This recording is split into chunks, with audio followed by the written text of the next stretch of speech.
Hey everyone, let's jump right into this explainer. Today, we're diving deep into a classic story that lays out two totally different paths to success. We've always been told there's this one specific, set route to making it big, right? Well, this tale completely flips those old assumptions on their head. It's not just about two brothers, it's a look at two contrasting ideologies book smarts versus practical, hands on skill. So, buckle up, because this journey is absolutely fascinating.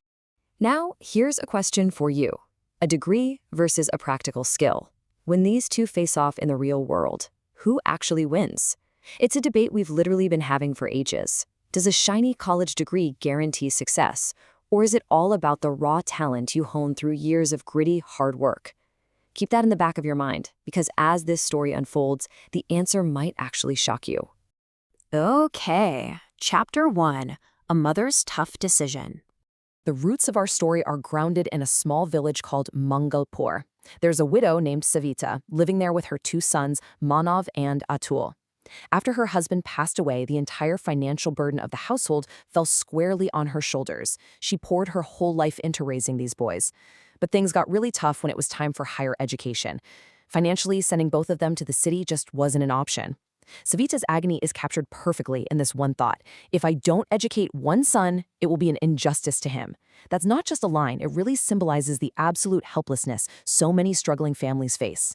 Since Manav was the academically gifted one and Atul was, well, more average in his studies, she makes the agonizing choice to send Manav to the city. Moving on to Chapter 2. Two brothers, different paths. This is where their lives veer in completely opposite directions. Take a look at this comparison. On one side, we have Manav, heading off to the city, eventually armed with a degree from a top college, and on track to become a manager at a high-end food chain. His whole trajectory, it relies 100% on that formal education. But then, on the other side, we have Atul. He completely understood the family's financial situation, so he stayed behind and started working at a local sweet shop. No degree, no piece of paper, he's just a village confectioner. But here's the absolute kicker. Every single day, standing in front of that fire, Atul is quietly refining his raw talent and mastering some serious practical skills. Let's spin the wheel of time forward a bit. Over the next 3 years, Manav rapidly climbs the corporate ladder in the city. He graduates, lands that 5-star food chain job, and shoots up from junior manager to senior manager in the blink of an eye. His rise is stellar. He even moves his family to the city. But, we can't forget about Atul in the background. During those exact same 3 years, under the strict guidance of the village confectioner, he had absolutely mastered the culinary arts. And that brings us to Chapter 3, Special Dinner with the Boss. So, the family is in the city now. Manav, riding high on all his success, invites the owner of his restaurant, his big boss, over for dinner. He really wants to impress him, but disaster strikes. His mom, Savita, falls ill. Who on earth is going to cook a meal up to a 5-star boss's standards? Well, Atul sticks up. He assures Manav he can handle it. Manav agrees, but get this. To hide his embarrassment, he literally orders Atul to stay hidden in the kitchen. He thinks Atul's clothes and manners are just beneath him now. But how does true talent speak for itself? When the boss sits down, he is stunned. Fork on one side, knife on the other, the tablecloth, the tissue placement, everything was flawless. We're talking a 5-star level table setting. And the food? It was so incredibly delicious that the boss immediately demanded to know who made it. Atul didn't just have cooking skills. He had incredible professionalism and an eye for the tiniest details, stuff you don't just learn in a college classroom. Next up, Chapter 4, Jealousy and a Wicked Plot. So when the boss finds out that Atul, a guy with zero formal training, did all of this, he is blown away. He immediately offers Atul a job as the head chef at his restaurant. The only catch? Atul has to come into the office the next day and cook a test dish. Atul is on cloud 9. But I want to pause here for a second and ask you, will book smarts lose to raw, authentic talent? Because Manav's ego completely blinded him to the fact that his uneducated brother could actually surpass him. This wasn't just sibling rivalry anymore. It was a nasty battle of ego.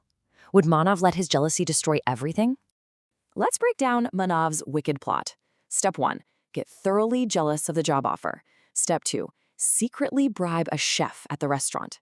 The plan was that when Atul makes his special dish, this corrupt chef will secretly dump massive amounts of salt and chili into it. And step 3, ruin Atul's dish in front of the boss so he fails the taste test and loses the job forever. It's wild, right? Manav was literally willing to do whatever it took to keep his own brother down. But every good story has a twist, and coming to the rescue here is a mother's fierce vigilance. While Manav was on the phone plotting this whole thing, his mom, Savita, overheard everything. Now, a mother who sacrificed everything for these boys wasn't about to just let this happen. She immediately called the boss and exposed the entire sabotage plot. Before that corrupt chef could even get near the salt shaker, the boss caught him red-handed and fired him on the spot. Savita's intervention totally saved Atul's dreams from being destroyed. Which leads us to our final act, Chapter 5, Realization and Forgiveness. We have now reached the absolute emotional peak of this explainer. The next day, the boss confronts Manav at the office and drags the ugly truth out into the open. He is so appalled by Manav's arrogance that he fires him right then and there. Manav is caught in his own trap, finally realizing his massive mistake.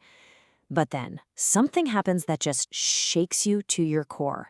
Atul, the same brother Manav ordered to hide, the one he constantly demeaned, steps forward. He looks at the boss and says, "My brother is not bad at heart. Please don't fire him." This is a massive testament to Atul's character. It shows that true education doesn't just come from books. Good values are way more precious than any degree. Seeing this unbelievable grace, Manav just breaks down completely, sobbing and begging for forgiveness. Ultimately, the boss hired Atul, and moved by that incredible display of brotherhood, he actually forgave Manav as well. This whole story shows us that true success really lies in a balance of knowledge and a strong, unwavering character. So I want to leave you with this final thought. What truly defines success for you?